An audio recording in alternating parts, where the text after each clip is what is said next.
झारखंड में चुनाव के ऐलान के बाद अब चर्चा है सीट बंटवारे की और दोनों ही गठबंधन में माथापच्ची जारी है। नेताओं की दिल्ली दौड़ भी लगातार जारी है। एक एक सीट का गुणागणित लगाया जा रहा है।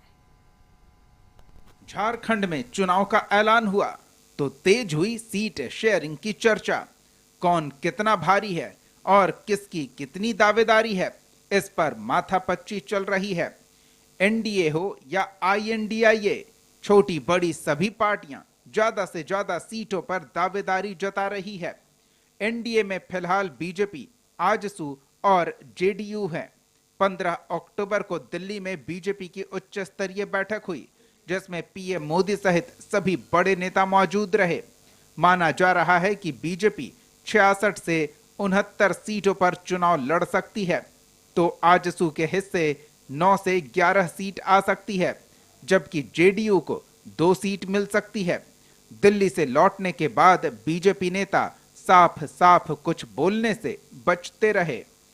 देखिए, बैठक हो गई है। हम सब लोगों को जो केंद्रीय चुनाव समिति को बतानी थी झारखंड की राजनीतिक हालात के बारे में और यहाँ तक कि प्रत्याशी के बारे में, तो अपनी बातों को हम सब लोगों ने रख दिया है।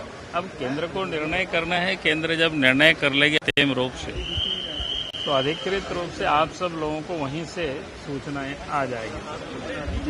हम सबको जो कुछ भी यहाँ से लेकर के हम लोग गए थे, केंद्र को हम सब ने पहुँचा दिया है और केंद्र उन सारी चीज़ों को समझा भी है। हम सब लोगों ने पूरी तरह से सब कुछ बताने का भी कोशिश किया है और आप सबको थोड़ी देर तो हो सके 1-2 दिन और इंतजार करना पड़े। प्रत्याशियों की सूची आपके बीच में जारी कर दी जाएगी। थोड़ा सा और इंतजार कर लीजिए। हमारे सारे प्रत्याशियों की सूची आपके हाथों में होगी और कौन इस भ्रष्टाचारी सरकार को, इस माटी बेटी रोटी की अस्मिता और यहाँ के संप्रभुता के एक खतरा बनी है, इसे जेएमएम, आरजेडी और कांग्रेस की सरकार को उखाड़ फेंकने के लिए मैदान में होगा, वो बहुत जल्द आपके हाथों में होगा। अब मीटिंग राज्य के लिए हुआ है, आने वाला विधान सभा चुनाव के लिए हुआ है। हो जाएगा, बहुत जल्दी हो जाएगा। आज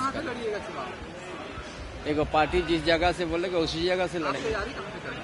हमारा तो हर जगह तैयारी है, पूरा झारखंड क्षेत्र में। पुराने जगह से लड़ेंगे या फिर सीट चेंज कर सकते हैं? पार्टी जहां पर हमको लड़ाएंगे वहां पर लड़ेंगे। एनडीए ही नहीं, आईएनडीआई अलायंस भी अब तक सीट बंटवारा फाइनल नहीं कर सका है। गठबंधन में जेएमएम, कांग्रेस, आरजेडी और भाकपा माले शामिल है। पिछले चुनाव में जेएमएम को 30 सीट मिली थी, वहीं कांग्रेस को 16 सीट पर जीत मिली थी, जबकि आरजेडी के खाते में 1 सीट आई थी। साथ ही सीपीआई एमएल को भी 1 सीट मिली थी। अब एक बार फिर वक्त है बंटवारे का और दावा है जल्द प्रत्याशियों के ऐलान का। पूरी तैयारी है, कांग्रेस पार्टी पूरी तरह तैयार है और गठबंधन के तहत हम लोग चुनाव लड़ेंगे और पुनः गठबंधन की सरकार बनेगी। बहुत जल्दी, मतलब चुनाव ये जो डिक्लेयर हुआ ना, अब बहुत जल्दी सूची भी जारी हो जाएगी।